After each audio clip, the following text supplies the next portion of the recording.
अस्सलाम वालेकुम नाज़रीन, खालिद इकबाल का सलाम कबूल कीजिए। डायलॉग विद प्रोफेसर अकरम मीरानी। हमारा आज का मौजू है नोबेल इनाम, जो कि अमेरिकन सदर ट्रंप को ख्याल किया जा रहा था कि उनको मिलेगा, और इस हवाले से बड़ी मीडिया पे बहस भी होती रही। लेकिन वेनेजुएला की क्या नाम है मारिया कोरिना को मिला है। उन्होंने भी समाजी हवाले से, अमन के हवाले से बड़ा काम किया है। तो ये हमारा आज का मौजू है। चलते हैं जनाब प्रोफेसर अकरम मीरानी साहब के पास। देखिए, ट्रंप साहब तो ना सिर्फ ये कि भाई ख्वाहिशमंद थे, बल्कि बार बार कह भी रहे थे और अपने चाहने वालों से कहलवा भी रहे थे। हमारे प्राइम मिनिस्टर साहब ने भी कहा कि नोबेल प्राइज मिलना चाहिए, इसी तरह और भी कई उनके चाहने वालों ने कहा। और देखिए, एक बात तो है कि ट्रंप साहब ये कोशिश कर रहे हैं कि वो प्रेसिडेंट ऑफ पीस बने। ये अच्छी बात है। और अब जो फ़लस्तीन और इजराइल के दरमियान जंग बंदी करवाई है उन्होंने, और कोशिश कर रहे हैं कि ये पीस डील हो जाए आगे बढ़ के। उम्मीद है कि हो जाएगी। हमास वाले और इसराइल वाले हैं तो दोनों बहुत नाराज तबीयत के मालिक। जी बिल्कुल। क्योंकि जो प्राइम मिनिस्टर नेतन्याहू है वो भी बहुत शिद्दत पसंद है, और हमास भी हमारी मजहबी तंजीमें आप देखते हैं आसानी से मानने वाली नहीं है। और बुरी खबरें ये भी आ रही हैं कि हमास ने गजा में जो उनके मुखालिफ लोग थे उनको कत्ल करना शुरू कर दिया है। तो कहीं ये ना हो यही जवाब बन जाए फिर जंग का। तो हम हमास वालों से भी कहेंगे कि मियाँ अभी दुख की घड़ी टली नहीं है, बिल्कुल आप ज़रा एहतियात से काम लें और अमन को मौका दें। ट्रंप साहब चाह रहे थे, उनको नोबेल प्राइज़ नहीं मिला। लेकिन देखिए, अगर फ़र्ज़ करें कि अगले साल भी तो आना है। जी बिल्कुल, हर साल होता है। अगर अगले साल में वो यूक्रेन की जंग भी बंद कराने में कामयाब हो जाते हैं तो वो अगले साल भी हकदार हो सकते हैं जी।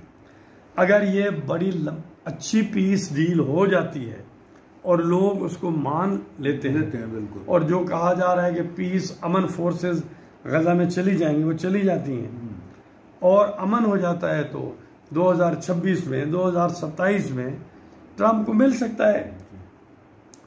अब जिस खातून को मिला है वो वेनेजुएला की सियासतदान है, मारिया कोरिना मचाडो।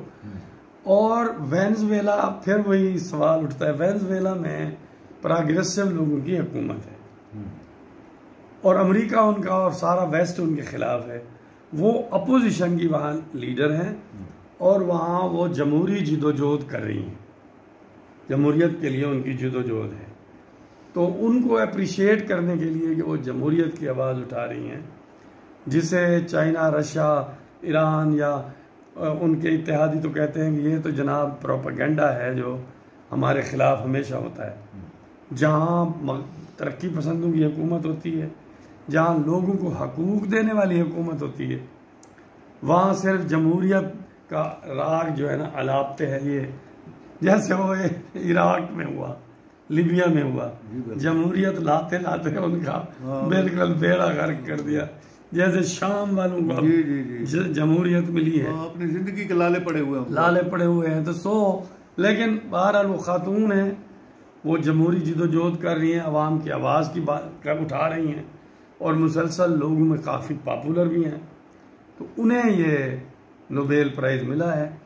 ट्रंप साहब तो ये भी बता रहे थे कि उन्होंने फ़ोन कॉल की है ट्रंप साहब को, कि उन्होंने कहा कि आप जिस तरह का अच्छा काम कर रहे हैं, मैं ये नोबेल प्राइज़ आपके नाम करती हूँ। बड़ी बात। देखिए कितने खुले दिल की खातून है।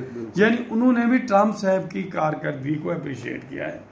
दुनिया सारी कह रही है कि अगर ट्रंप साहब इसी रास्ते पे चलते रहे तो उन्हें यकीनन अगले साल या उसके बाद वाले साल में वो नोबेल प्राइज़ जाते जाते ले सकते हैं।